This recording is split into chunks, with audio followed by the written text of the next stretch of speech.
I went to Australia last year for the Melbourne Comedy Festival, which was great.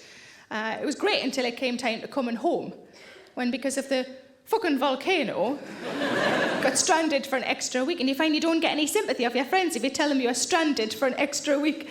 My friend said, "You are stranded for an extra week in Australia." Well, boo fucking who?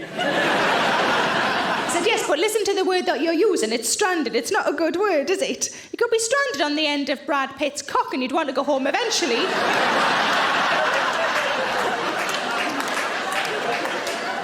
I mean, after a week or so, obviously.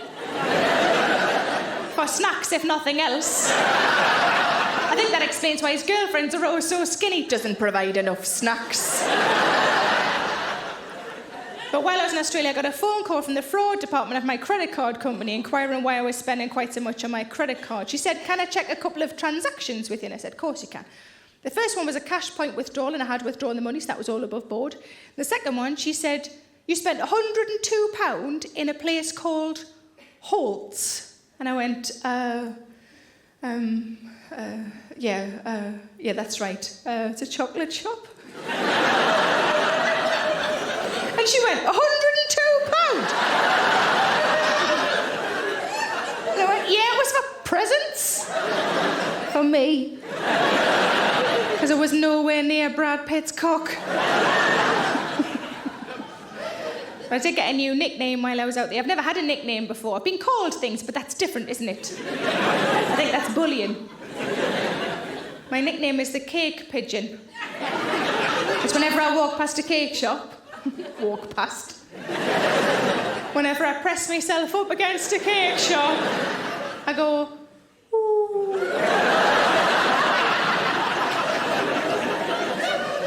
And because I talk about cakes and puddings on stage, sometimes people bring cakes and puddings to shows for me, which is lovely, but can sometimes be a little bit weird. So a lady came up to me a few months ago. At the end of the show, she handed me a small round fruit cake, and she said, "This is for you." And I said, "That's lovely, thank you very much. What a nice thing to do." And she said, "I'm sorry, it's just that. But it's all we had in." I said, "Have you been looking through your cupboards? It's not the fucking Harvest Festival, pet. You bought a ticket, you can just come to the show." Which really pissed off the woman behind her who was standing with a tin of fucking peaches. Hello, I'm Sarah Millican, and my brand new show, Late Bloomer, is out now to stream and download from my website, sarahmillican.co.uk. It's also available on DVD.